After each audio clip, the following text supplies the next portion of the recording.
This film is intended for eye surgeons for training and education purposes. Viewer discretion is strongly recommended.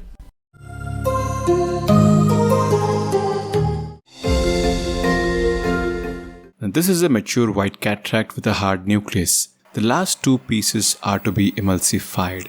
There is a faint line visible posterior to the fragment, and this was suspicious. Now I am left with just the last piece, but the underlying PC tear is staring at me. In my head, I am thinking I can emulsify this nucleus and there is no need to come out. At the same time, I am trying to understand the morphology of the tear. The edge of the tear on my left seems to be having irregular edges, while the right edge has a straight border. But both the ends of the tear look to have extended up to the equator. At this stage, I am not sure whether the anterior vitreous phase is intact or not. Now, looking at the irregular edge of the PC tear on the left, I thought maybe the anterior is still intact, but the real action happens now. So please don't blink.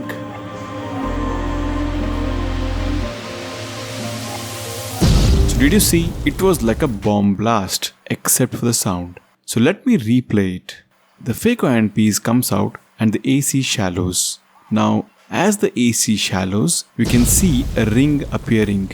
Now this is the antihaloid rupture happening and the vitreous prolapsing out. This was a costly mistake. If I had not allowed the antechamber to shallow and if I had injected dispersive OD before coming out, the anterior hyaloid rupture and the vitreous prolapse could have been prevented. I assumed that the anterior hyaloid was ruptured looking at the configuration of the left margin of the posterior capsular tear, which was incorrect. The rule of not allowing the chamber to shallow while withdrawing the infusion should always be followed. It is sacrosanct. So the moral of the story, the secret is in the chamber.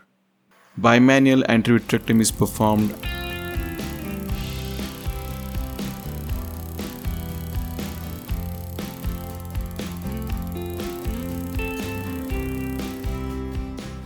And a multi-piece hydrophobic IOL is placed with both the haptics in the sulcus and the optic pushed back behind the rhexis to achieve the optic capture.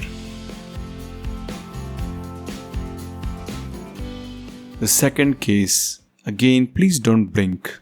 I'm trying to hydropolish, there is a positive pressure, the patient moves his eyes just a bit and then this happens.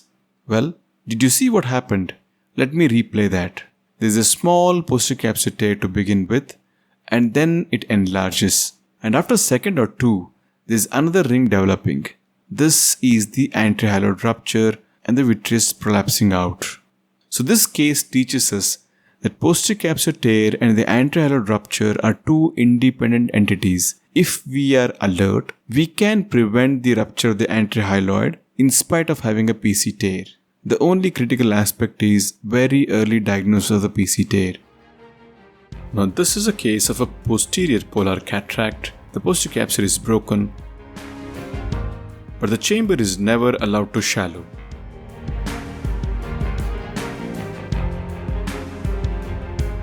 The eye is constantly replenished with OVD and the anterior hyaloid rupture could be prevented and the IOL could be successfully placed in the bag.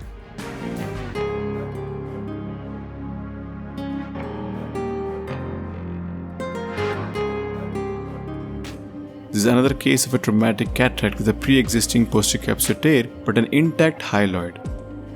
By injecting dispersive OVD before removing the irrigation, the chamber is never allowed to shallow. Anterior hyaloid rupture could be prevented and the IOL again could be placed in the bag. To conclude, posterior capsular tear and anterior hyaloid rupture are two independent entities. We can prevent the anterior hyaloid rupture. The secret is in the antechamber. Maintaining the chamber equilibrium always is critical. Sudden deepening and shallowing of the chamber should be avoided. This is possible by using low infusion and low parameters. Use of dispersive OVD is critical. It acts like a barrier and it might prevent the forceful entry of fluid which could end up rupturing the anterior hyaloid. Thank you.